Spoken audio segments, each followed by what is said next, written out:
Today, I'm going to show a drama, fantasy, and mystery film called Homunculus. Spoilers ahead. Watch out and take care. In present Tokyo, 34-year-old amnesiac Susumu no Koshi is a homeless man living in his car. He used to work for a successful foreign financial company, but is now getting by through whatever's left in his credit card. He goes about his day in his car when a young fellow taps on his window. It's a medical intern named Manabu Ito. Ito offers him an opportunity to earn money through a human medical experiment, but no Koshi flatly declines. The next morning, no Koshi's car is towed away, taking all his belongings with it. Ito appears and persuades him to join the experiment again. Seeing no choice, he agrees. Later that night, Ito takes no Koshi to his medical room. They will be doing a trepanation experiment, where Ito will drill a hole into no Koshi's skull. Ito believes that people only use 10% of the brain, and so he wants to know if this improvement will help activate the other 90%. As no Koshi lays on the steel table, he feels unsure, but proceeds with the experiment anyway, seeing that he has nothing to lose. The next morning, no Koshi wakes up in his car as if nothing has happened, but he feels the wound on his forehead. He goes to dinner with Ito, where he barrages him with questions and evaluations. He bids Ito goodbye and he reminds him that they still have 6 more days of observation. No Koshi makes his way back, thinking about his weird situation. As he's walking, a gust of wind blows into his right eye and he covers it, rubbing away the dust. When he looks up with only his left eye, he's shocked to see the people transform around him into different shapes, sizes, and creatures. He frantically wanders around the street with one eye covered, terrified at the horror he's witnessing. Suddenly, he bumps into a large robot homunculus that turns out to be a Yakuza boss. The henchmen pin him to a wall as the boss brandishes his knife. Just as the boss threatens to cut off his pinky, no Koshi has a vision. He pleads with the boss to stop what he's doing before he cuts his own finger. The boss stops and starts trembling and crying. The henchmen are confused and let no Koshi go, and they scutter away. No Koshi goes immediately to Ito and tells him about what happened and the human-monster hybrids that he saw. Ito is excited and concludes this sixth sense is a side effect of the trepanation. He asks no Koshi if he can see him as a monster, but he only says that he sees nothing because Ito is invisible. On the third day, no Koshi manages to get his car back and meets up again with Ito. Ito calls the monsters homunculus, and concludes that the homunculus is how people see themselves. It's a horrific version of them created by deep stress and trauma. They conduct more research by going to a brothel, where, according to Ito, a lot of people have deep issues and trauma. No Koshi sees only one homunculus, a girl with the number tag 1775, and calls her a sand monster. They follow her to a cafe and Ito quickly feels a strong attraction towards her and decides to approach her. No Koshi watches the encounter with one eye and sees the sand being sucked by Ito's invisible body. The girl leaves and no Koshi confronts a dejected Ito. He sees that Ito has red dots all over his body and he quickly leaves, but not before handing no Koshi a cell phone that he managed to swipe from the girl. No Koshi spends the night in his car going through the girl's phone. He learns about her strict parents and the alternate social media account that she keeps where she posts about her sexual fantasies and pictures of self-harm. Suddenly, some men appear around his car. The henchmen take him to their boss, who asks no Koshi about what he did to him. The boss doesn't like to feel vulnerable, so he drags no Koshi up by the collar, threatening him with a knife. No Koshi then has a vision of his trauma. It turns out that the boss accidentally cut off his friend's pinky finger with a sickle while they were arguing over a toy. He ran away and didn't apologize to his friend, and this memory haunted him for the rest of his life. The boss breaks down as he recalls the memory and his robot homunculus starts breaking apart, revealing a fragile little boy inside. The robot returns to its miniature size and the boss, as his child self, bows down to the floor, crying and apologizing to his friend. He thanks no Koshi, quits the Yakuza and breaks off his own pinky. Later that night, the phone starts ringing. He meets up with the girl at his car. She asks for her phone and begins taunting him.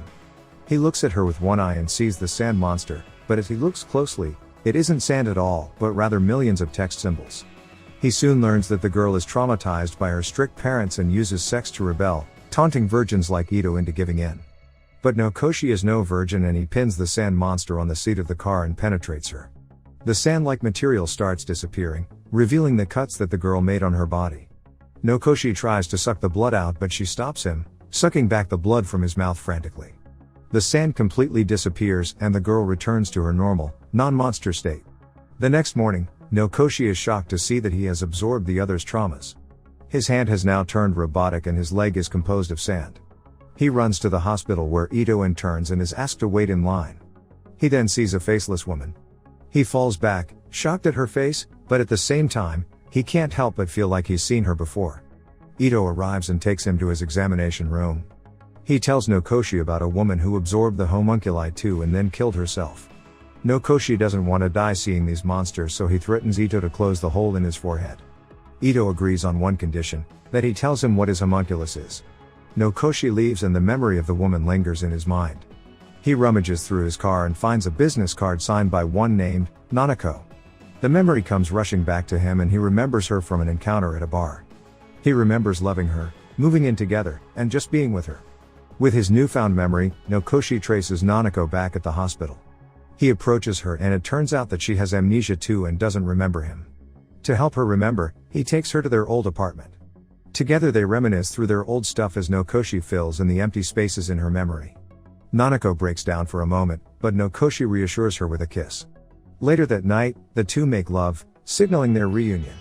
Unbeknownst to Nokoshi, Ito has been calling him all day. On the sixth day, Nokoshi wakes up with Nanako in his arms and his own homunculus gone. As he hugs her, he notices the same wound on her forehead, revealing that she had also undergone the trepanation experiment by Ito. He drives back to Ito's room but finds him gone. He ransacks his office, looking for clues, and notices a framed family picture. His phone rings and it's Ito. Nokoshi confronts him and learns that Ito knew about him and Nanako all along. Ito also tells him that all the homunculus he's been seeing were illusions of his own world. Before their call ends, Ito tells Nokoshi that the real Nanako will remember the real world soon and that sometimes, some memories are better left unremembered. Determined to save the love of his life, Nokoshi searches for the drill in Ito's office. Meanwhile, Ito arrives at their apartment, but this time, a different woman wearing Nanako's clothes opens the door. He smiles at her and calls her by her real name, Chichiro. Back at the office, Nokoshi drills the hole back into his forehead. As he looks at himself in the mirror, his ability has returned, and once again he sees his robotic arm and sandy leg. Nokoshi returns to their apartment and is shocked to see an unknown woman wearing Nanako's clothes. As he looks closely at her with one eye, the woman's face alternates between the stranger and the woman he loves. He begs her to tell her who she is and she admits to killing the real Nanako. As he touches her, he's sucked into another vision. Chichiro is driving with her boyfriend at night and after an argument, she tries to get out of the car. He stops her and in turn doesn't see Nanako running into the road. Chichiro is thrown out of the car as her boyfriend hits Nanako and Nokoshi. Chichiro watches in horror as her boyfriend dies instantly and sees the dead body of Nanako. In turn, Nokoshi remembers his own memories of that night. They had an argument and he soon learns that she had a miscarriage. She runs outside and he pursues her, but it's too late. They run straight into Chichiro and her boyfriend's car. Chichiro apologizes and tells him her real name before she collapses. After tucking her in bed, Nokoshi faces Ito in the living room, giving him patronizing remarks.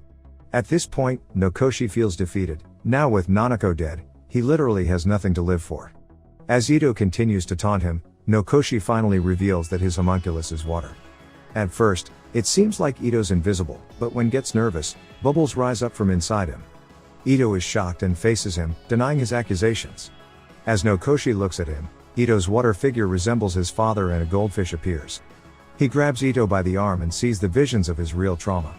As a kid, Ito's father kept a pet goldfish and paid more attention to it than his own son.